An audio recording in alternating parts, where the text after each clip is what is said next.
नमस्कार मित्रों और मेरे प्रिय दर्शकों और प्रिय विद्यार्थियों, आप सभी कैसे हैं? मुझे कमेंट द्वारा जरूर बताइएगा। वीकली वीडियो श्रृंखला में आज आप सभी का हार्दिक स्वागत करता हूं। मैं डॉक्टर सुशील श्रीवास्तव अपना चैनल एनाटॉमी डायरीज में आज आपके लिए लेकर आ रहा हूं बर्न्स या जलन, यानी जब हमारा शरीर जल जाता है तो उसके बाद क्या क्या होता है, उसमें क्या प्रॉब्लम्स आती हैं, कितने प्रकार की जलन होती है, इस पर आधारित आज का हमारा वीडियो है। इसे ध्यान से देखिए, पसंद आए तो लाइक कीजिएगा, कमेंट कीजिएगा और अभी तक आपने यदि मेरे चैनल को सब्सक्राइब नहीं किया है तो प्लीज़ मेरी आपसे एक विनम्र निवेदन है कि मेरे चैनल को सब्सक्राइब ज़रूर करें और उन लोगों में शेयर करें जिनको इनकी आवश्यकता है। नर्सिंग, पैरामेडिकल, फार्मेसी के स्टूडेंट्स के लिए बहुत ही आवश्यक होता है। तो ज़्यादा समय न लेते हुए आइए आपको मैं अपनी क्लास में ले चलता हूँ और अपने स्क्रीन की तरफ आपको लेकर चलता हूँ। आज का टॉपिक बर्न्स जिसे मैंने तैयार किया है, इसे हिंदी में जलन कहते हैं। इंट्रोडक्शन या परिचय। These may be caused by many types of trauma, including heat, cold, electricity, ionizing radiation, and corrosive chemicals, including strong acids or alkalis bases. Local damage occurs, disrupting the structure and functions of the skin. इसे हिंदी में समझिए। यह कई प्रकार के आघात के कारण हो सकता है, जिसमें गर्मी, ठंड, बिजली, आयनीकरण विकिरण और संक्षारक रसायन शामिल हैं, जिनमें सांद्रित अम्ल और क्षार शामिल हो सकते हैं। स्थानीय क्षति त्वचा की संरचना और कार्यों को बाधित करती है।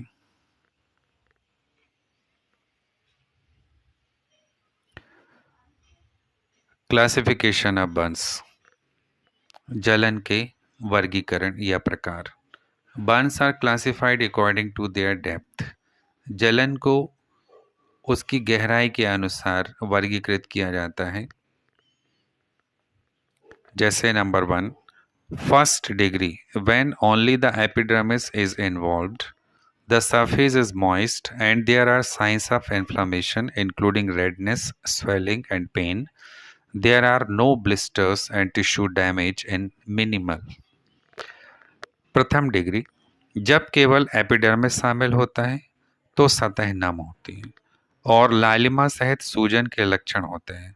सूजन और दर्द होता है लेकिन फपोले नहीं होते हैं, इस बात का ध्यान रखिएगा। Second degree, when the epidermis and upper dermis are affected, in addition to the signs and symptoms above, blistering is usually present. द्वितीय डिग्री, जब एपिडर्मिस और अपर डर्मिस प्रभावित होते हैं तो ऊपर के जो भी लक्षण मिले थे वो तो साथ में रहेंगे, उनके अलावा इसमें फफोले उपस्थित होते हैं। ये इसकी विशेष पहचान है।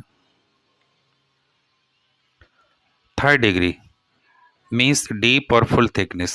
When the epidermis and dermis are destroyed, these burns are usually relatively painless as the sensory nerve endings in the dermis are destroyed. After a few days, the destroyed tissue coagulates and forms an eschar or thick scab, which slough after 2 or 3 weeks.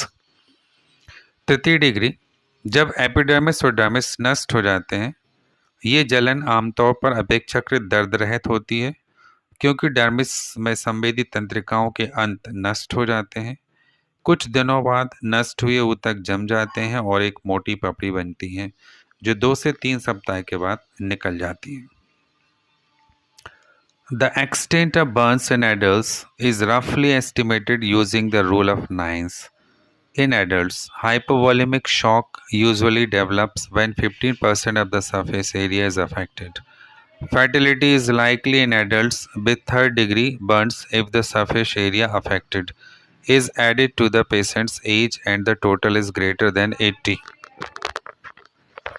वयस्कों में जलने की सीमा का मोटे तौर पर 9 के नियम का उपयोग करके अनुमान लगाया जा सकता है। वयस्कों में हाइपोवोलेमिक शॉक आमतौर पर तब विकसित होता है जब सतह का क्षेत्र 15% तक प्रभावित होता है।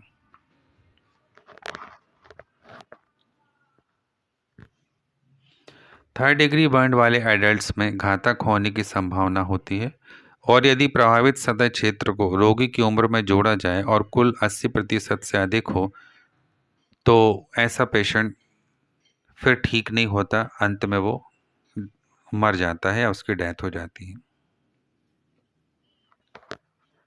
इस डायग्राम को आप ध्यान से देखिए। इसमें तीनों डिग्री के जलन को दिखाया गया है। सबसे ऊपर 1st डिग्री है, बीच में 2nd डिग्री बर्न है और सबसे नीचे 3rd डिग्री बर्न है।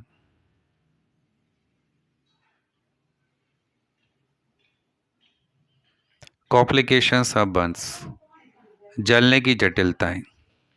Although burns affect the skin when extensive, their systemic consequences can also be life-threatening or fatal. हालांकि जलन त्वचा को प्रभावित करती है, जब व्यापक होती है तो उनके प्रणालीगत परिणाम जीवन के लिए खतरा या घातक भी हो सकते हैं। और जो कॉम्प्लिकेशंस होते हैं वो हैं, नंबर 1 डिहाइड्रेशन एंड हाइपोवोलेमिक, अर्थात शरीर से पानी की कमी हो जाती है, पेशेंट डिहाइड्रेटेड हो जाता है, उसके अंदर का जो भी फ्लूइड मटेरियल है वो आयतन में कम हो जाता है।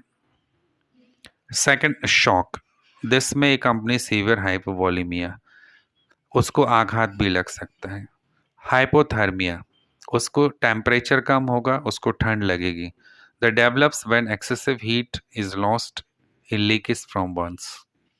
Infection, संक्रमण, this occurs easily when subcutaneous tissue is exposed to the environment and may result in septicemia. उसकी त्वचा जलने के कारण डायरेक्ट कांटेक्ट हो जाता है माइक्रोब्स का और वो सीधे संपर्क में आते हैं बॉडी के अंदर फ्लूइड में, इसलिए उसको सेप्टिसेमिया हो सकता है, उसके रक्त में संक्रमण हो सकता है। रीनल फेल्योर, उसकी किडनी फेल हो सकती है। This occurs when the kidney tubules cannot deal with the large amount of waste from hemolyzed erythrocytes and damaged tissue.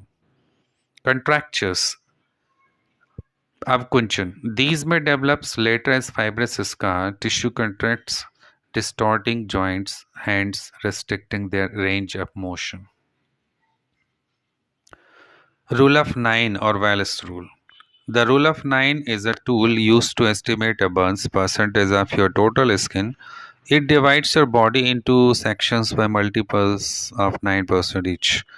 जो रूल ऑफ 9 है वो हमें एक टूल की तरह यूज़ किया जाता है जिसमें हम किसी के जलने का प्रतिशत निकाल सकते हैं कि वो व्यक्ति कितने प्रतिशत तक जला है।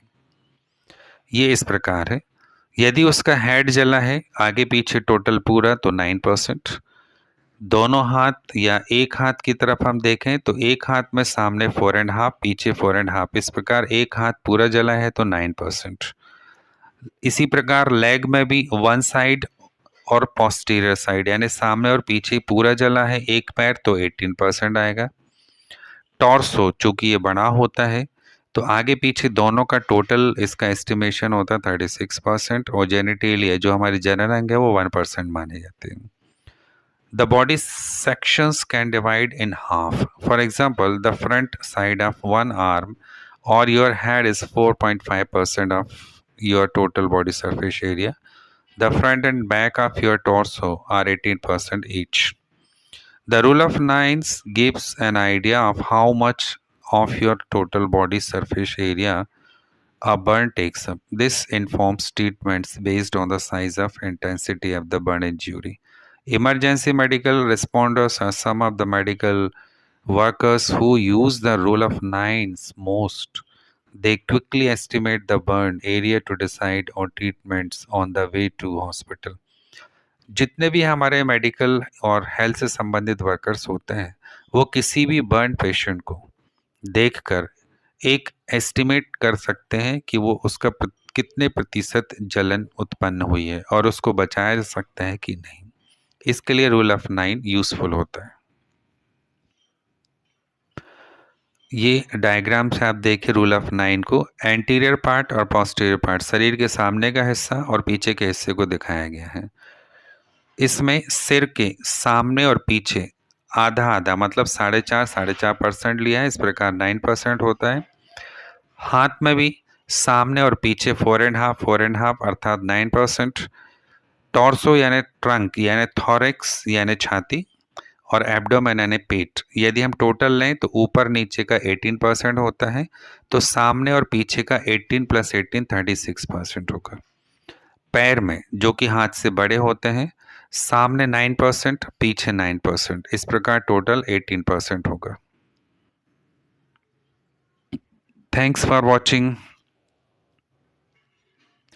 पसंद आया हो आपको तो ज़रूर लाइक कीजिएगा। यदि आपने सब्सक्राइब नहीं किया तो सब्सक्राइब कीजिए चैनल को और शेयर कीजिएगा। अगले सप्ताह फिर आपसे मुलाकात होगी, तब तक मुस्कुराते रहिए। नमस्कार, जय हिंद।